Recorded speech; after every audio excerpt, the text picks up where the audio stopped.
EVM में कितनी गड़बड़ी की है या नहीं की है, इसको अमित शाह जी और मोदी जी से ज़्यादा अच्छा कौन बता सकता है। ज्ञानेश कुमार जी तो एक सिर्फ मोहरा है। बेईमानी करने का जो फाउंटेन हेड है, जहाँ से बेईमानी होती है चुनाव में, वोटों की हेराफेरी होती है, वो तो अमित शाह जी हैं। उन्होंने बता ही दिया है भारतीय जनता पार्टी को 10% भी सीटें नहीं आएंगी पश्चिम बंगाल में अगर पेपर बैलेट से चुनाव होगा। जो जहर है हमारी देश की डेमोक्रेसी के लिए ईवीएम है। ईवीएम को हटाना है, तभी देश को बचा पाएंगे हम लोग। मोदी जी को कल कोई याद नहीं रखेगा। याद रखेंगे तो एप्स्टीन फाइल्स की वजह से याद रखेंगे, याद रखेंगे तो नोटबंदी कराने की वजह से याद रखेंगे। हम लोगों को अगर लोग याद रखेंगे कि हाँ कुछ लोग थे जो लड़ते लड़ते देश को बचाने के लिए मर तो गए, लेकिन उन्होंने लड़ना नहीं छोड़ा। सर, पश्चिम बंगाल में विधानसभा चुनाव होने जा रहे हैं, कैसे देखते हैं आप? आपको क्या लगता है कौन सी पार्टी जीतेगी? पश्चिम बंगाल में ईवीएम से चुनाव होने जा रहे हैं। अमित शाह जी ने शायद ऐलान भी कर दिया कि हम जीतने जा रहे हैं, 180 सीटें भी बता रहे हैं वो। तो अमित शाह जी ही सच बोलेंगे, सच बोल सकते हैं इस बारे में, क्योंकि जनता के वोटों से तो चुनाव होता नहीं है, ईवीएम से मैनिपुलेशन करके ही चुनाव होता है। तो अब ईवीएम में कितनी गड़बड़ी की है या नहीं की है, इसको अमित शाह जी और मोदी जी से ज़्यादा अच्छा कौन बता सकता है। ज्ञानेश कुमार जी तो एक सिर्फ मोहरा है। बेईमानी करने का जो फाउंटेन हेड है, जहाँ से बेईमानी होती है चुनाव में, वोटों की हेराफेरी होती है, वो तो अमित शाह जी हैं। उन्होंने बता ही दिया है। अब ये ममता बनर्जी साहिबा के ऊपर है कि अभी भी कितना वो ईवीएम में गड़बड़ी को रोक पाती हैं, उसी पे सब कुछ निर्भर करता है। ईवीएम में कई प्रकार से गड़बड़ियाँ होती हैं। अगर 2-3 तरीके की भी गड़बड़ियाँ रोकने में कामयाब हो गए तो भारतीय जनता पार्टी को हरा पाएंगे, वरना मुझे तो बहुत मुश्किल लग रहा है। लेकिन ये बात साफ है, भारतीय जनता पार्टी को 10% भी सीटें नहीं आएंगी पश्चिम बंगाल में अगर पेपर बैलेट से चुनाव होगा। ये बात मैं हर चुनाव से पहले कहता हूँ, इस चुनाव से पहले भी कह रहा हूँ। तो अल्टीमेटली सारे विपक्ष के लोग सारी सीटें हार के अगर हमारी बात सुन लेंगे, ईवीएम से चुनाव रुकवाने के लिए हमारे आंदोलन में साथ देंगे, और अगर विपक्ष के लोग नहीं सुनेंगे तो जनता तो आएगी। विपक्ष के लोग अपनी जो सार्थकता है, जो उनकी लेजिटिमेसी है, या जो उनका एक पोजीशन है, वो खो देंगे अगर ईवीएम के खिलाफ आवाज़ नहीं उठाएंगे। ईवीएम की जानकारी सिर्फ आपको ही है और किसी को नहीं, अपने में बड़ा सवाल उठता है। आप ही ईवीएम किए जा रहे हैं, ममता बनर्जी, अखिलेश यादव, राहुल गांधी मानने तैयार नहीं है, ना ही कोई आंदोलन ईवीएम के खिलाफ है देश में। नहीं, ऐसा नहीं है। ये बात से मैं एग्री नहीं करूँगा। आपने जितने भी लोगों का नाम लिया है, चाहे वो अखिलेश जी हों, चाहे ममता जी हों, चाहे राहुल जी हों, प्रियंका जी हों, खड़गे जी हों, किस किस का नाम गिनवाऊँ, और सबसे ऊपर चाहे मायावती जी हों, किसी ने भी ये नहीं कहा है कि ईवीएम ठीक है। सबने ये कहा है ईवीएम बेईमानी का सबसे बड़ा तरीका है, लेकिन आंदोलन कोई नहीं कर रहा है। ये है बात, और यही सच्चाई है। मतलब आप ये कह सकते हैं कि डर और लालच शायद मेरे अंदर बिल्कुल नहीं है, इसी वजह से मैं ईवीएम का मुद्दा नहीं छोड़ रहा हूँ। और ईवीएम का मुद्दा ही इस देश को, बहुजन को, और इस देश के गरीबों को, किसानों को, मजदूरों को, हर एक नागरिक को इंसाफ दिलाएगा। वरना जो बाबा साहब ने एक वोट का अधिकार देके सरकार बनाने का और सरकार हटाने का जो रास्ता दिया था, वो बंद हो चुका है ईवीएम के माध्यम से। पेपर बैलेट हम लोग वापस लाएंगे। जब पेपर बैलेट वापस आएगा तो वो रास्ता बाबा साहब का दिया हुआ कि अगर सरकार ठीक काम नहीं करेगी तो उसका कान पकड़ के जनता हटा सकती है, वो वापस हमारे हाथ में पेपर बैलेट के माध्यम से आएगा, और उसको हम लेके रहेंगे। पश्चिम बंगाल की आवाम से क्या कुछ कहेंगे? अगले कुछ हफ्तों में ही चुनाव होने वाले हैं बंगाल में। मतलब हौसला ना खोएं। हमारी बहुत सारी वीडियोस मौजूद हैं ईवीएम के बारे में। ईवीएम को अगर रोक भी लें, उसकी मतलब जो बेईमानी है उसको रोकने के भी बहुत सारे तरीके हैं। इसकी बहुत सारी वीडियोस मेरी मौजूद हैं, उनको देखें, ज़्यादा से ज़्यादा कोशिश करें। पॉलिटिकल पार्टीज़ ने तो हाथ उठा दिए हैं, ख़त्म कर दिए हैं, क्योंकि ममता बनर्जी साहिबा की पार्टी में भी आरएसएस के लोग अंदर तक घुसे हुए हैं। उनको अभी समझ में नहीं आ रहा है, धीरे धीरे आ जाएगा। कांग्रेस पार्टी में तो मैं नाम लेके भी बता चुका हूँ। अखिलेश जी की पार्टी में भी बहुत सारे लोग हैं, मायावती जी की पार्टी में भी लोग हैं। उनको ये ईवीएम से नहीं हटने देंगे, ईवीएम के खिलाफ नहीं बोलने दे रहे, आंदोलन नहीं करने दे रहे, लेकिन वही सबसे बड़ा जो जहर है हमारी देश की डेमोक्रेसी के लिए ईवीएम है। ईवीएम को हटाना है, तभी देश को बचा पाएंगे हम लोग। सर आपने पहले कुछ समय पहले कहा था कि आपको पंजाब हरियाणा हाई कोर्ट से बड़ी जीत मिली थी, लेकिन हुआ क्या उसका? देखिए, हुआ पूरे देश को ये पता लग गया ना कि ये जो आरएसएस और बीजेपी हर एक अत्याचार के बाद, हर एक व्यभिचार के बाद एक ही बात बोलती है, अदालत जाओ ना।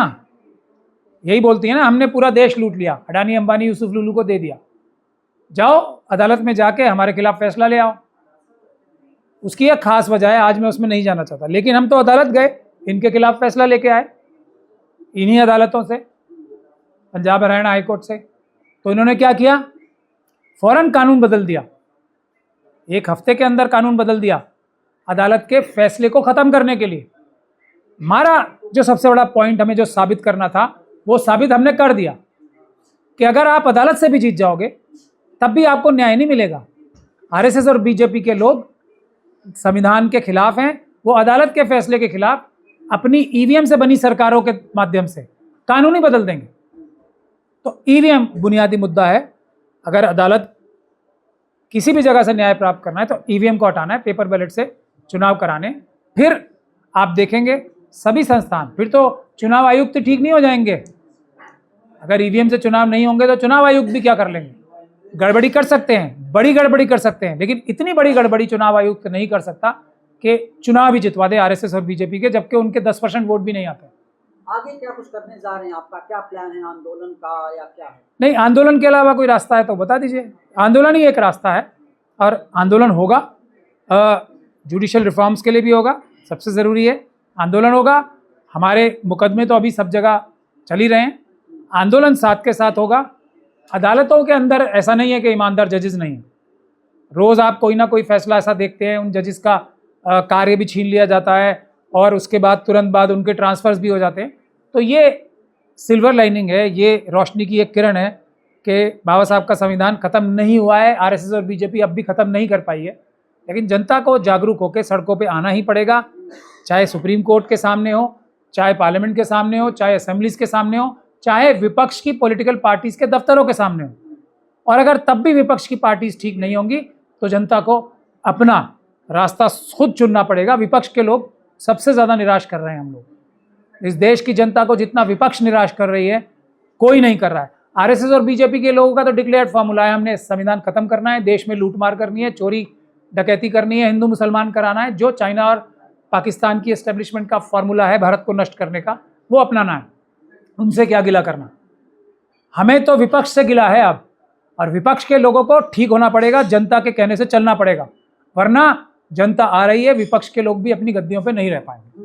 लेकिन सर सवाल ये है ना कि आपको क्या फायदा हो रहा है? कोई फायदा भी नहीं हो रहा है आपका, फिर भी आप इसमें लगे पड़े हैं इस आंदोलन में। मेरा सबसे बड़ा फायदा हो रहा है। बाबा साहब का संविधान अगर इम्प्लीमेंट होगा तो हमारी आने वाली नस्लें, हमारा देश जो दुनिया का सबसे ताकतवर देश था, सबसे रईस देश था, एक बार फिर सबसे ताकतवर देश होगा, सबसे रईस देश होगा। आज भगत सिंह जी को याद करते हैं ना, सब करते हैं कि नहीं करते हैं? उस समय के धन्ना सेठों को कोई याद करता है? गाली देते हैं सब। तो हर इंसान को मरना है एक दिन, लेकिन हमारा नाम इंसाफ और बराबरी के लिए लड़ने वालों में से लिखा जाएगा। ये सबसे बड़ा फ़ायदा है। मोदी जी को कल कोई याद नहीं रखेगा, याद रखेंगे तो एप्स्टीन फाइल्स की वजह से याद रखेंगे, याद रखेंगे तो नोटबंदी कराने की वजह से याद रखेंगे, याद करेंगे तो झूठ बोलने के लिए याद करेंगे, याद करेंगे तो ट्रम्प साहब के सामने सरेंडर करने के लिए याद रखेंगे। हम लोगों को अगर लोग याद रखेंगे कि हाँ कुछ लोग थे जो लड़ते लड़ते देश को बचाने के लिए मर तो गए लेकिन उन्होंने लड़ना नहीं छोड़ा, तो ये कम बड़ी बात है, ये हमारे लिए सबसे बड़ी बात। क्या कोई ऐसा अचूक उपाय है कि कुछ हफ्तों के अंदर ईवीएम को बंद कर दिया जाए बंगाल चुनाव के पहले? अभी पॉसिबल नहीं है, इसलिए मैं जनता की उम्मीदें ज़्यादा जगाना नहीं चाहता। हो तो ऐसे जाएगा, मैं अभी बता रहा हूँ ऐसे हो जाएगा। अभी भी पेपर बैलेट छपे नहीं है, 15 दिन पहले छपते हैं, 16 दिन पहले, लेकिन उसके लिए अभी ग्राउंड तैयार नहीं है। अभी भी लोग विश्वास कर रहे हैं कि ऑपोजिशन पार्टी शायद हमें आरएसएस और बीजेपी से बचा लेंगे। अभी थोड़ा बहुत भरोसा ऑपोजिशन के लिए है। जैसे ही ऑपोजिशन के ऊपर से विश्वास टूट जाएगा, जनता अपने आप अपने देश को बचाने आएगी, तब हम लोग जैसे लोग जो हमारे साथ मुट्ठी भर साथी हैं, वो जनता के साथ मिलके देश बचाएंगे। पेपर बैलेट से चुनाव भी होंगे, अच्छी सरकारें भी आएंगी और आरएसएस और बीजेपी के लोग जो भ्रष्ट हैं वो सब जेलों में भी जाएंगे। जनता से कुछ कहना चाहेंगे सर? तैयार हो जाओ। ये विपक्ष के लोग जो हैं, आप लोगों को न्याय नहीं दिलवा पाएंगे, आपका हक नहीं दिलवा पाएंगे। देश में इस वक्त खुशहाली होनी चाहिए।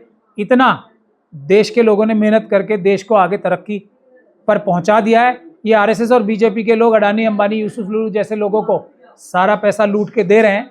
उसको रोकने के लिए हमें और आपको ही सामने आना पड़ेगा। विपक्ष को हमें पूरी तरीके से भूल जाना पड़ेगा, क्योंकि ये किसी मर्ज की दवा है ऐसा लगता नहीं है।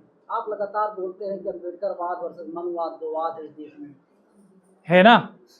अब तो बिल्कुल साफ हो गया। ईरान और जो अमेरिका और इजराइल का युद्ध हो रहा है, तो उसमें तो बिल्कुल ही साफ हो गया ना। एक तरफ एप्स्टीन है और एक तरफ एप्स्टीन की मुखालफत करने वाले लोग हैं। हमारे देश के जो मनुवादी मानसिकता के लोग हैं वो एप्स्टीन मानसिकता के साथ खड़े हुए हैं ना। इससे बड़ा सबूत और क्या चाहिए। भारत का कितना बड़ा नुकसान कर रहे हैं। इजराइल से हमें क्या मिलेगा? मोदी जी के फादरलैंड से भारत को क्या मिलेगा? हमारी मातृभूमि को, मादरे वतन को, मदरलैंड को क्या मिलेगा? सिवाय एप्स्टीन के फायदे के अलावा क्या मिलेगा? और एप्स्टीन का फायदा जनता को तो चाहिए नहीं, मोदी जी को चाहिए, जैसा सुब्रमण्यम स्वामी साहब बता रहे हैं। अब तो मधु किश्वर साहिबा भी बता रही हैं और बहुत सारे लोग। अभी एक गोवा के एक जो कॉरपोरेटर थे भारतीय जनता पार्टी के, उन्होंने रेवन्ना साहब का भी रिकॉर्ड तोड़ दिया, शायद ऐसा समझ में आ रहा है। भारतीय जनता पार्टी का कौन सा ऐसा लीडर है?